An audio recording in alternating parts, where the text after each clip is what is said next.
The music faded as if the universe itself had held its breath. Ethan Caldwell, one of the most powerful men in Los Angeles, stood frozen near the grand staircase of his mansion. The gala he had hosted to celebrate another business victory suddenly felt meaningless. His eyes drifted toward the sound that had pierced his heart, a small, trembling voice that said, "Daddy." "I love you." The crowd turned. A little girl, no more than 8, stood by the entrance clutching a worn-out teddy bear. Her dress was simple, her shoes slightly scuffed, but her eyes, they were unmistakable. The same deep gray that stared back at Ethan from the mirror every morning. The resemblance was haunting. He tried to breathe, to speak, to make sense of it, but the words caught in his throat. The child's innocence disarmed him in a way no corporate rival ever could. The room murmured, whispers spreading like wildfire. "Who is she?" "Did you hear what she called him?" His mind raced through every possibility, mistaken identity, a cruel joke, or something far more personal. But when the girl's mother stepped out from behind her, his pulse stopped completely. It was Maya. The woman he had once loved and lost, the one he had pushed away 9 years ago in pursuit of ambition. Her eyes glistened with guilt and pain, silently begging him not to react. Ethan felt his world tilt. His empire, his reputation, his carefully crafted control, all began to crumble with that one fragile word, "Daddy." The sound echoed in his mind, unlocking a flood of memories he had buried beneath success and pride. The little girl's gaze met his again, and in that moment, Ethan knew the truth before Maya even spoke. She wasn't a stranger's child. She was his. Ethan didn't sleep that night. The echo of that tiny voice haunted him long after the guests had gone, long after the lights dimmed. He sat in his study, staring at the city skyline through the glass walls, his reflection merging with the glittering lights outside. For years, he had believed that success could silence the ache of loneliness, but now all the wealth in the world couldn't drown the whisper of a child calling him Daddy. He poured himself a glass of water, hands trembling slightly, and tried to make sense of it all. Could Maya have hidden this from him for nearly a decade? Why? And why did that little girl look so much like him? He had always been precise. Plans, contracts, outcomes. Everything in his world was calculated. But no number, no chart, no business model could explain the storm in his chest. Maya had once been the calm in his chaos. She believed in his dreams before he had the means to chase them. But when his company took off, his pride grew faster than his heart. He told himself love was a distraction, and in his arrogance he walked away. He never knew she carried something more than heartbreak when she left. The memory of her eyes that night, hurt, soft and pleading, now replayed in his mind with unbearable clarity. He picked up his phone a dozen times to call her, but stopped each time. What if she didn't want him involved? What if she had built a life that didn't include him? But another image kept flashing, the little girl's eyes, wide and innocent, filled with a love that didn't ask for permission. Ethan felt something shift deep inside him, something long dormant, the yearning to be more than a name on a building. The need to be someone's father. He had no plan for this. But for the first time in years, he knew this was one truth he could no longer ignore. Morning sunlight spilled across the marble floors as Ethan sat at his desk, staring blankly at the untouched breakfast his assistant had left. The city below buzzed with life, but he felt completely detached from it. For the first time, the man who could buy anything found himself powerless. He had a daughter, his own flesh and blood, and yet she was practically a stranger. His mind replayed the image of that little girl's smile, her innocent trust, her soft voice trembling with affection. He wanted to see her again, to hear her laugh, to ask 1,000 questions that burned inside him. But how could he approach Maya after the way he had left her years ago? The thought of facing her eyes, full of pain and unspoken truth, made his chest tighten. Later that afternoon, he called in a favor from one of his private investigators. "Find Maya Reynolds," he said quietly. Discreetly. Hours later, a file landed on his desk. Address, employment details, a photograph of Maya and her daughter at a small park near the suburbs. They looked happy even without him. Maya's hair had grown longer, streaked with sunlight. The girl, her name was Lily, was painting something on a sketch pad. Their smiles weren't the polished ones people wore for cameras. They were real. Ethan stared at the photo for a long time, his throat tightening. He wondered what kind of birthdays he had missed, how many first words, first steps, first drawings had come and gone without him. That evening he drove to the park. He parked far enough to watch without being noticed. Lily was chasing butterflies, her laughter echoing through the trees, and Maya was sitting on a bench, reading. For a moment, Ethan's world stood still. This was the life that could have been his if he hadn't chosen ambition over love. His heart ached with silent regret, but beneath it grew something fierce, a determination to make it right, no matter how long it took.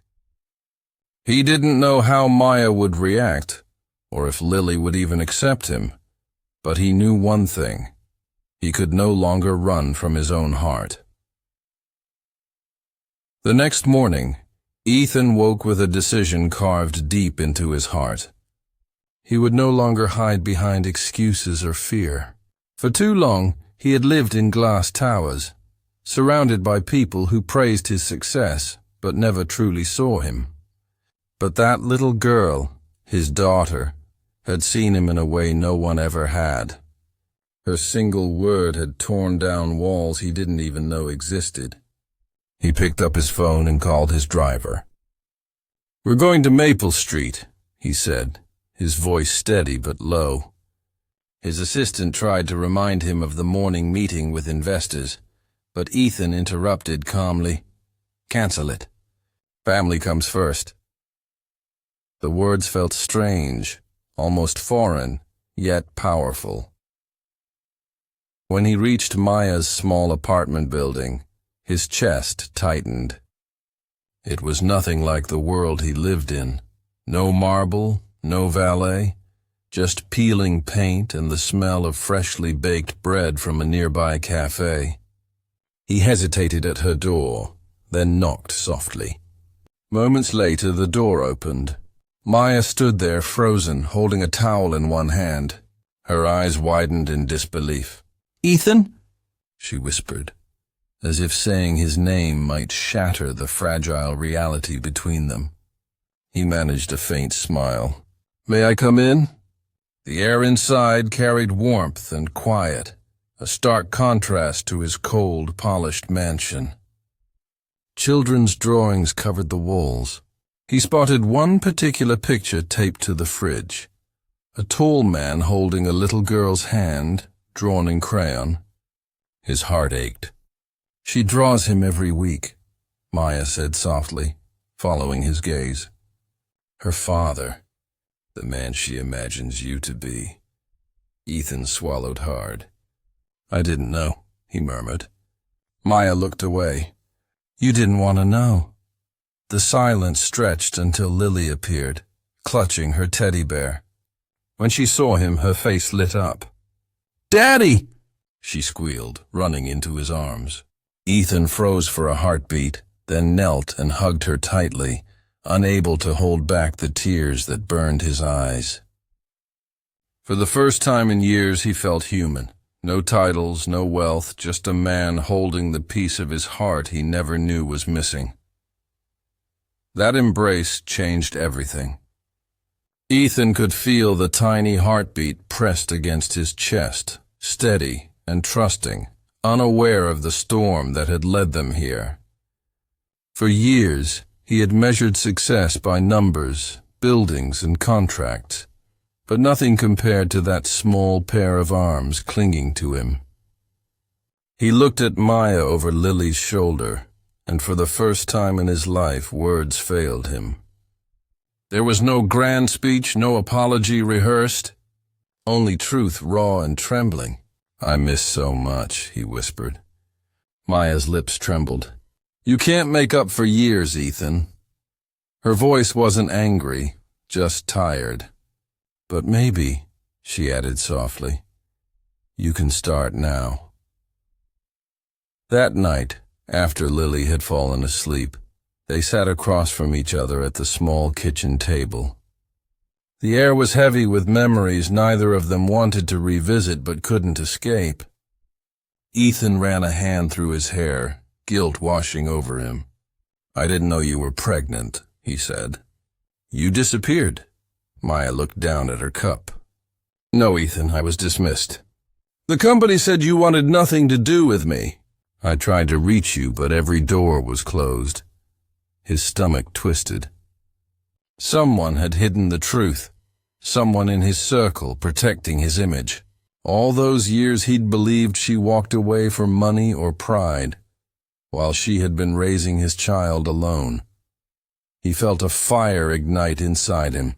Not anger at Maya, but at the injustice. "I'll find out who did this," he said firmly. "Not for revenge, but because you and Lily deserved better." Maya studied him quietly, trying to see if this was the same man who had once chosen ambition over love. But there was something different now. His eyes carried both sorrow and sincerity. When he left that night, Lily's drawing was still on the fridge, but the colors seemed brighter somehow. As he stood at the door, Maya said quietly, "Don't make promises you can't keep." Ethan turned to her, voice steady. "This time, I intend to keep them all." Outside, the city lights shimmered like 1,000 second chances waiting to be claimed. Days turned into weeks, and for the first time in his life, Ethan found himself chasing something money could never buy: time with his daughter. Each afternoon, he would leave the office early, ignoring the surprised looks of his board members. He'd drive straight to the small park near Maple Street, where Lily waited with her sketch pad and that same boundless smile. They would feed ducks by the pond, draw silly pictures, and laugh until sunset painted the sky. Every moment felt like a miracle he didn't deserve but had been given anyway. Slowly, the cold businessman began to thaw. His world, once built on ambition and solitude, now revolved around bedtime stories and pink ribbons. But as peace began to bloom, shadows from the past returned. One evening, while reviewing old company files, Ethan discovered an email thread buried in archives, his former assistant's messages, written 9 years ago, instructing staff to terminate all contact with Maya Reynolds immediately. The words hit him like a punch. It wasn't fate or accident. It was betrayal. Someone had stolen 9 years of his child's life from him. Rage filled his chest. But instead of letting anger consume him, he chose something different. The next morning, he called a press conference. In front of flashing cameras, he revealed the truth. Not to seek sympathy, but to take accountability.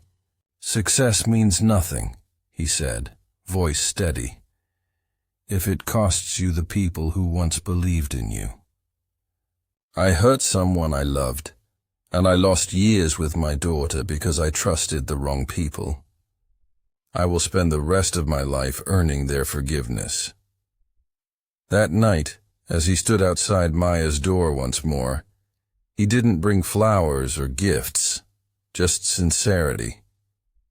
She opened the door, and before she could speak, he said, "I've learned that being a father isn't about blood or timing.